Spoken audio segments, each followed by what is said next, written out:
Video game companies are considering raising the price of video games to $100, and it doesn't bother me at all. And I'm sure that it doesn't bother a lot of you either. And I'm so glad that this is happening because I've been waiting for there to be something to draw a good distinction between the type of gamers that I am, that we are, and the type of gamers that we share the title of being a gamer with. Because when I saw this news that video game companies were considering raising prices to $100 per game, the first thing that came to my mind is I don't care. And I simply just wait for a sale. And there are so many gamers that are mad, up in arms, got their emotional systems all dysregulated, mad, talking about how they're going to pirate games, how they're not going to play anymore, or whatever. And it's not true. They're going to buy the games. They're going to be upset about it. They're going to get frustrated. And when the new game comes out that they get hyped up about, they're going to go out and they're going to go buy that game immediately. And I've said this before, where I don't care about day one DLC in games. I don't care that there are microtransactions in single player games. And I don't care that video games are going to be $100, because the truth of the matter is I have not bought a new video game in so long because I don't get caught up in the hype. I'm not afraid of missing out on anything. And I know that I know that I know for a fact that every single game that comes out will eventually go on sale. And even if all the newer games that come out are $100, there are so many games in my backlog for me to play that I'll just go through.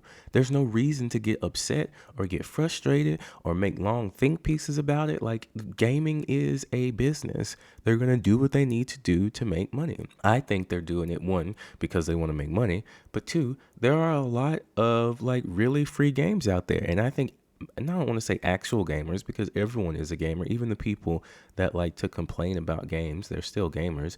I really wish we didn't have the problems that we have with the bigotry in our community. And not everybody that complains about video games is being a bigot, but there's a vast majority of them that are complaining about them for things that are so completely and totally irrelevant to your individual gaming experience that I don't understand why people make such a big deal about it. I mean, I do, because of the bigotry.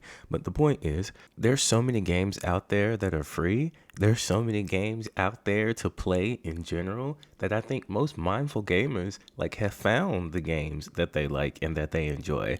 They don't need to like consume. And I think that's what's happening. People aren't playing games anymore. They're consuming them. They're consuming them for content. They're consuming them for clout. They're consuming them to be able to just say that they did it. But I don't think that there are a lot of gamers out there that are just enjoying games like they used to play them for the personal enjoyment of playing them. I know I repeated myself, but this is just off the top of my head. The point is, I feel like the gamers that are like true, I don't want to no true Scotsman this, but people that experience games instead of just consuming them, they have the games that they want. They know the franchises that they like. They have their niches.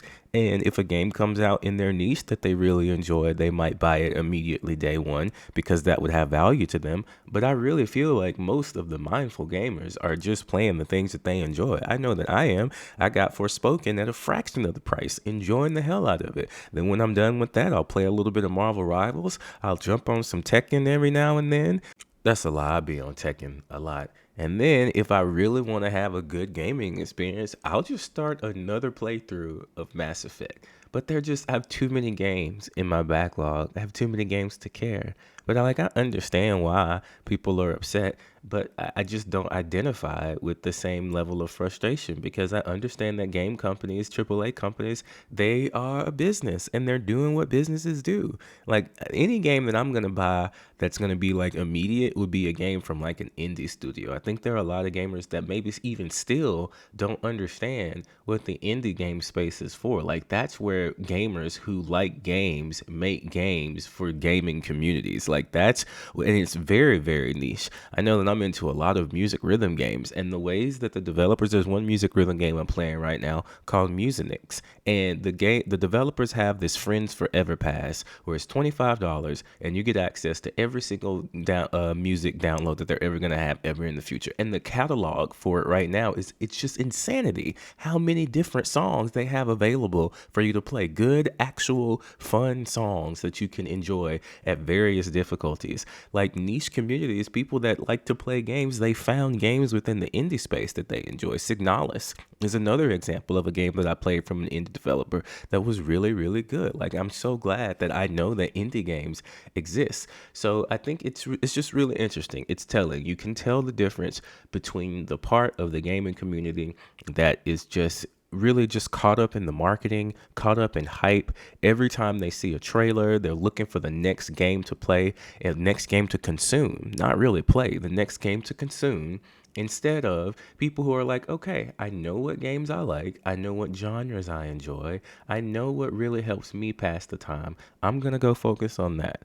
I just think it's really interesting. If you're one of those gamers, I really invite you to subscribe to my YouTube channel. Please follow me on Twitch at Derek the Mindful Gamer, and come and fellowship and talk with us. Like I really want to find us because I know that like just like in the indie, there's AAA games and indie game communities. I feel like there are kind of these impatient, impulsive sort of gamers that are just consuming the medium and not interacting with it and experiencing with. Like I feel like they are doing the same thing that someone would do where you get a book and you read it as fast as you can. Yeah, of course, you've read the book, but have you absorbed any of the information? Can you tell me anything about what happened? Can you dive deeper into any themes above a surface level on the conversation?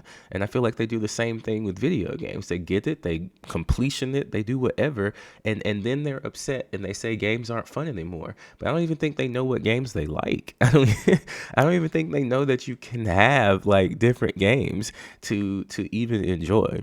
So if you are a gamer that is still playing the same game, or you have your series, or you know what it is that you like, yes, it's good to come outside of your comfort zone. And perhaps I can suggest some games to you.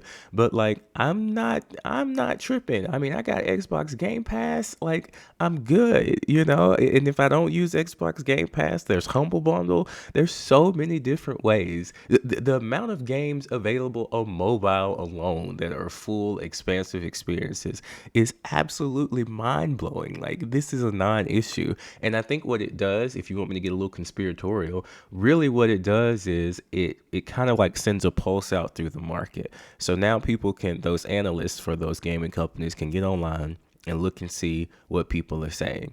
And what they're saying is well, if I even saw one comment, if I pay $100 for a game, then it better have this, and this. So they're just giving them the checklist and the playbook.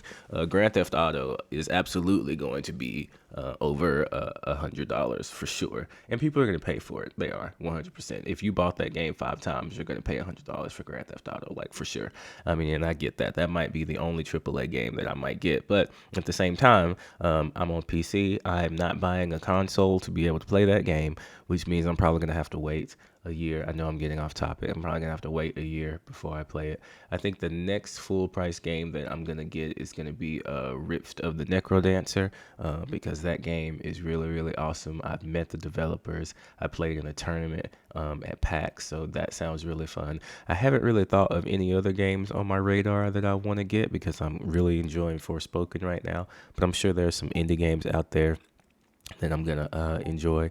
Other than that, thank y'all for listening. I really hope this reaches the right section of the gaming community, because I know there are going to be some people who are just going to reactionarily see the headline and see the thumbnail and are going to say that you're the reason that gaming is failing, when it's not me. It's you. It's you. If it upsets you that games are going to be $100, I mean, again, so maybe somebody can point me to an angle of this that I'm not considering, but I don't see how this is going to be an issue for me, especially because I love games in the indie space.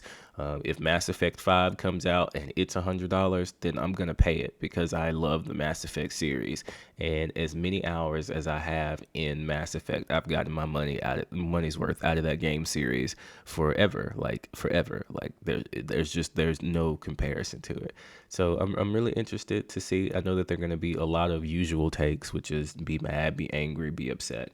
But I think if you approach this from a mindful perspective, it's really not that big of a deal. Let them charge what they want. That doesn't mean you have to pay it. And hopefully this will give the indie game space a place to shine, because that's truly where the good games are. That's where the games that are made specifically for you exist and reside. And I hope that maybe I can be a channel to tell you about some of them. Y'all take care. Bye-bye.